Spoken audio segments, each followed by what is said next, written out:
Esto es En Geopolítica, un espacio alternativo para analizar el mundo en el siglo XXI.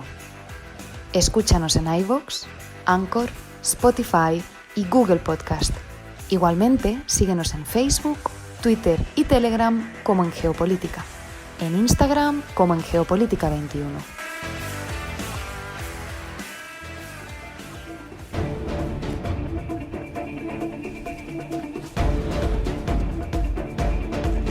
Sean todos bienvenidos a este segundo capítulo de la serie Sudeste Asiático.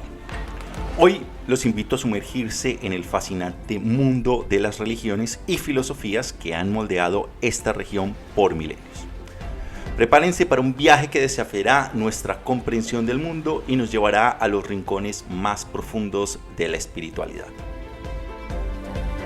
Como saben, esta serie combina un necesario acercamiento académico e histórico con una serie de reflexiones que me surgen mientras recorro en una motocicleta estas tierras, intentando descifrar la esencia de cada lugar que visito, atravesando carreteras, templos milenarios, campos de arroz y ciudades caóticas.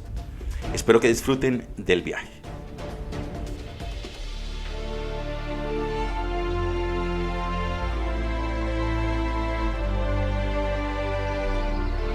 Hace más de 2 milenios, las ideas del subcontinente indio comenzaron a fluir hacia el sudeste asiático, trayendo consigo un caleidoscopio de conceptos filosóficos y religiosos que se entrelazarían con las creencias locales, creando una riqueza espiritual única.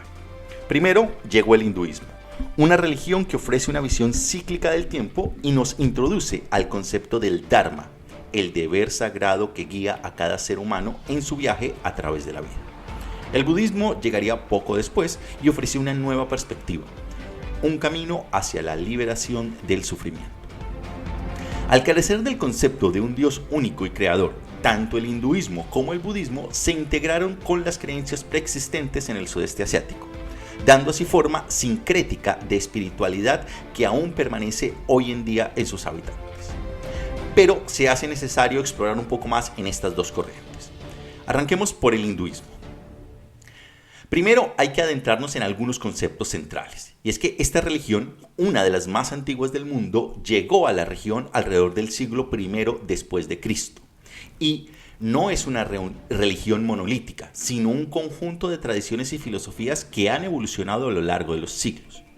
Algunos de sus conceptos claves son los siguientes: el Brahman, que es la realidad última, el alma universal que todo lo abarca, el Atman, que es el alma individual, que es parte a su vez del Brahman, el karma, que es la ley de causa y efecto que determina el destino de cada ser, el samsara, que es el ciclo de reencarnación, esa rueda interminable de nacimientos y muertes, y el moksha, la liberación de los ciclos de renacimiento y el objetivo final de toda vida espiritual. En cuanto a sus principales deidades, el hinduismo habla de 3: Brahma, el creador del universo; Vishnu, el preservador que mantiene el orden cósmico; Shiva, el destructor y renovador que cierra ciclos para permitir así mismo nuevos inicios. Estos dioses tienen a su vez múltiples avatares y encarnaciones como Krishna y Rama, que son especialmente venerados. El hinduismo dejó una profunda huella en la región, influyendo en los antiguos reinos de Champa en Vietnam o de Angkor Wat en Camboya. En Indonesia, por su parte, la epopeya de Ramayana sigue siendo fundamental en esta cultura, especialmente en Java y Bali. La idea de un tiempo cíclico y lo divino manifestándose en diversas formas permitió al hinduismo adaptarse y mezclarse con otras creencias locales, creando así un sincretismo muy particular.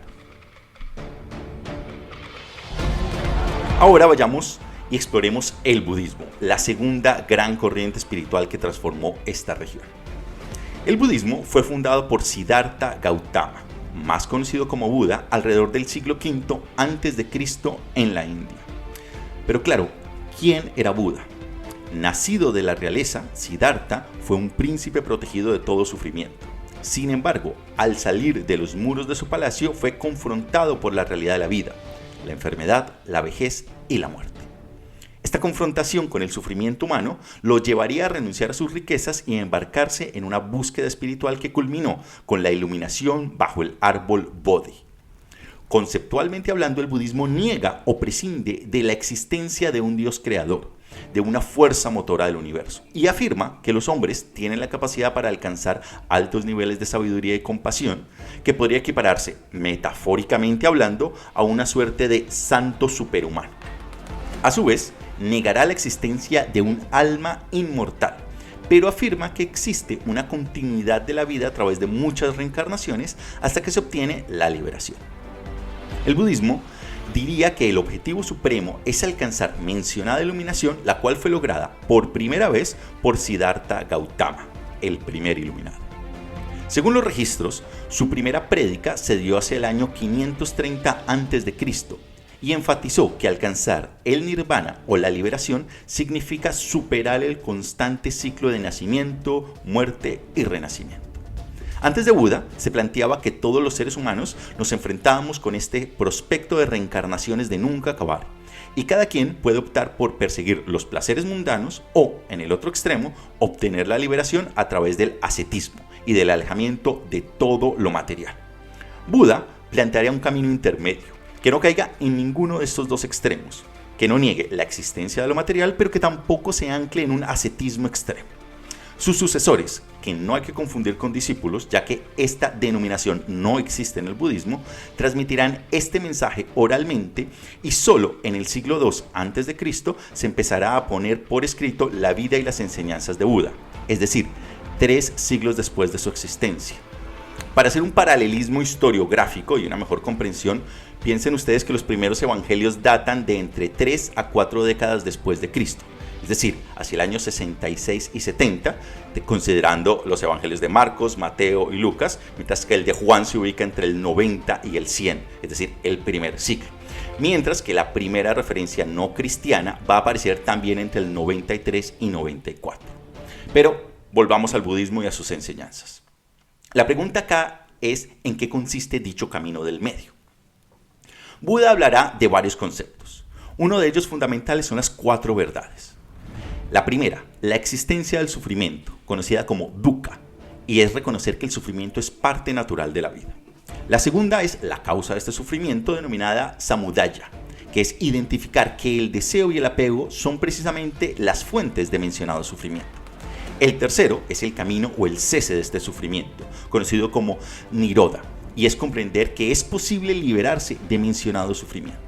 El cuarto es el camino para cesar este sufrimiento, que se conoce como magga, y es seguir el noble camino óptuple, una guía ética y filosófica que conduce a la liberación. El noble camino óptuple incluye a su vez principios de conducta ética, concentración mental y sabiduría. Es por tanto que el budismo predicará que es un camino de autodescubrimiento y autoliberación.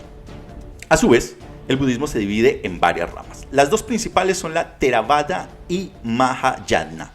La primera, Theravada, predominante en Tailandia, Myanmar, Camboya y Laos, enfatizará en la liberación individual a través de la meditación y del estudio de sus escritos. La segunda, Mahayana, más común en Vietnam, es una rama con un fuerte énfasis en la compasión y en la ayuda mutua para alcanzar la iluminación. De esta manera, se encuentra también algunas de estas corrientes mezcladas entre el budismo y el hinduismo en lugares que hoy en día son musulmanes, en su mayoría musulmanes, como lo serían Indonesia y puntualmente en Bali, donde existen todavía grandes enclaves hindús. En ese orden, entre los siglos V y XIII después de Cristo, el budismo se expandiría rápidamente por el sudeste asiático.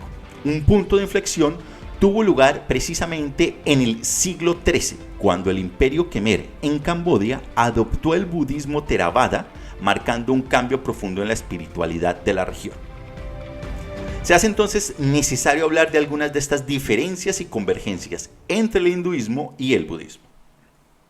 Y es que a pesar de compartir raíces comunes, el hinduismo y el budismo van a diferenciarse en algunos elementos fundamentales. El primero es el concepto del alma y del no yo. El hinduismo aceptará la existencia de un alma eterna que denominan Atman, como mencionábamos previamente, mientras que el budismo enseña el concepto de anatta o ausencia de un yo permanente. Asimismo, hay una división entre el politeísmo versus la no divinidad. El hinduismo posee a su vez un panteón de dioses, mientras que el hinduismo no se centra en la adoración de un dios, ya que, como hemos mencionado, prescinde de la idea de un dios creador. El tercer gran elemento de la divergencia es el concepto de casta versus igualdad, y es que el hinduismo tradicional sostendrá un sistema de castas, mientras que el budismo rechazará esta jerarquía social. Sin embargo, ambas religiones también comparten la creencia en el karma y en la reencarnación, lo que al final terminó facilitando mucho su coexistencia y mezcla en esta zona del planeta. Pero es que las religiones no son solo un conjunto de creencias abstractas. Hay que entenderlas porque forman la matriz de pensamiento que guía la vida diaria y las relaciones de las personas. En ese orden, hay otros elementos que son importantes considerar y que van a ser determinantes si se quiere explorar esta región del planeta. El primero es la visión cíclica del tiempo. Aquí, por ejemplo, el tiempo es visto como un ciclo eterno en contraste con una visión más lineal predominante que podríamos tener en Occidente. El segundo es la idea del karma y la responsabilidad personal, y es que cada acción tiene consecuencias que se extienden incluso más allá de esta vida. Asimismo, existiría una suerte de flexibilidad religiosa y mezcla con tradiciones animistas. Y si acá la religión se adapta y se mezcla con estas creencias locales, dando o creando una espiritualidad bastante viva y en constante evolución, en la cual es normal que cada cierto tiempo surjan nuevos ritos. También va a enfatizar en la armonía, en esta búsqueda del equilibrio y evitar los extremos como un principio fundamental. ¿Esto qué tiene que ver, por ejemplo, de manera mucho más concreta? En Tailandia, por ejemplo, es común ver a personas haciendo méritos, es decir, ofreciendo comida a los monjes o liberando pájaros para acumular así buen karma, reflejando cómo estas creencias impregnan la vida cotidiana. La religión, como en cualquier otro lugar del mundo, también se evidencia y se refleja principalmente en la arquitectura. Y aquí hay ejemplos grandiosos de esta mezcla. El primero, y quizá el más grande de todos, Angkor Wat, en Camboya, el cual originalmente fue un templo hindú y luego se convirtió, como mencionamos, en el siglo XIII al budismo. Este templo representa el monte Meru, el centro del universo en la cosmología hinduista budista. Este templo no solo es una maravilla arquitectónica, sino también un símbolo de la transición y la fusión entre estas dos grandes religiones. En Bali, Indonesia, cada hogar tiene, por ejemplo, su propio templo familiar y las ofrendas diarias de flores y alimentos son totalmente comunes. Esta práctica refleja también la profundidad que permea cada aspecto de la vida en la isla. En Myanmar contamos con la pagoda Shewadagon, que es otro ejemplo impresionante. Y según la leyenda, contiene reliquias de 4 Budas, lo que la convierte en un sitio de peregrinación sagrado y en un símbolo de la continuidad del budismo en la religión. En Tailandia, por su parte, el templo del Buda de Esmeralda en Bangkok es el corazón espiritual del país. Este templo no solo alberga una de las imágenes de Buda más veneradas, sino que también es un lugar donde se celebran importantes rituales y ceremonias religiosas que refuerzan la identidad cultural espiritual de la nación. En Indonesia, en Java, existe también el Borobudur, que es una enorme estructura budista que simboliza el camino hacia la iluminación. Con un diseño en forma de mandala, el Borobudur guía a los devotos a través de un recorrido espiritual ascendente, representando la elevación hacia el nirvana. Pero, además del hinduismo y del budismo, el sudeste asiático también es hogar de importantes comunidades islámicas y cristianas que llegaron a la región en diferentes momentos de la historia, añadiendo así nuevas capas de complejidad al paisaje religioso. El Islam llegó al sudeste asiático alrededor del siglo XIII, principalmente a través de los comerciantes árabes y persas que trajeron consigo no solo mercancías, sino también sus creencias. En el siglo XIII se establecieron en el norte de Sumatra, marcando el inicio de la expansión islámica en la región. En el siglo XV, el Islam se expandería a la península malaya y a otras partes de Indonesia, consolidándose como la religión dominante en muchas de esas áreas. En 1511, la caída de Malaca ante los portugueses va a provocar que la dispersión de estos líderes musulmanes termine llevando el Islam a zonas que originalmente no habían sido llevadas previamente. Hoy en día se encuentra que, por ejemplo, Indonesia es el país con mayor población musulmana del mundo, con aproximadamente el 87% de sus 270 millones de habitantes quienes practican el Islam. En Malasia, que tiene el Islam con la religión oficial, se cuenta con alrededor del 61% de su población como creyente musulmana. En Brunei también es mayoritariamente musulmán, con el 67% de su población profesando esta fe. En el sur de Filipinas y de Tailandia existen a su vez importantes minorías musulmanas que mantienen vivas sus tradiciones. El Islam en el sudeste asiático es generalmente más moderado y sincrético que el que podría encontrarse en Oriente Medio, habiéndose mezclado con las creencias preislámicas, lo que ha dado lugar a una práctica religiosa mucho más adaptada y particular. También llegaría el cristianismo.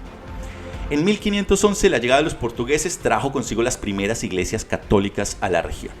En 1564, con el establecimiento formal de la Capitanía General de Filipinas, adscrita al Virreinato de la Nueva España, hoy México, el cristianismo, especialmente el catolicismo, se arraigaría profundamente en Filipinas, convirtiéndose así en el único país de mayoría católica en Asia. Entre los siglos 18 y 19, las misiones protestantes se expandirían por varias regiones del sudeste asiático, formando así comunidades cristianas dispersas en toda la región. De hecho, las estadísticas actuales muestran que Filipinas, como mencionamos, es el único país de mayoría cristiana en Asia, con aproximadamente 86% de su población identificándose como cristiana, del cual el 80% son católicos y el 6% protestantes. Timor Oriental es abrumadoramente católico, con alrededor del 97% de su población. Indonesia, aunque predominantemente musulmana, tiene también una significativa minoría cristiana que representa cerca del 10% de la población, es decir, alrededor de 24 millones de personas. Vietnam cuenta a su vez con una comunidad cristiana notable, con cerca del 8% de su población, identificándose como católica. Y Singapur y Malasia albergan a su vez importantes minorías cristianas, con un 18% en Singapur y 9% en Malasia. De esta forma, la llegada del Islam y el cristianismo no solo añadió diversidad al panorama religioso del sudeste asiático, sino que también introdujo nuevos elementos de sincretismo, especialmente en Indonesia y en Filipinas, donde las creencias locales terminaron fusionándose con las nuevas religiones. Esta diversidad también ha traído consigo tensiones ocasionales y la influencia de la religión en la política, particularmente en Malasia, Indonesia y Filipinas. En otras palabras, esta región del planeta es un verdadero crisol de religiones, donde las antiguas tradiciones del hinduismo y el budismo coexisten con el islam y el cristianismo. Es una región donde lo espiritual y lo mundano se entrelazan de manera que desafían muchas de nuestras percepciones, y comprender esta matriz de pensamiento se hace clave para entender verdaderamente a la región y a su gente. Así, llegamos al final de nuestra segunda estación en este viaje motorizado por las calles y campos del sudeste asiático. Espero que hayan disfrutado y que continúen acompañándonos en el siguiente destino, en el cual viajaremos a Laos, la tierra olvidada. Hasta la próxima.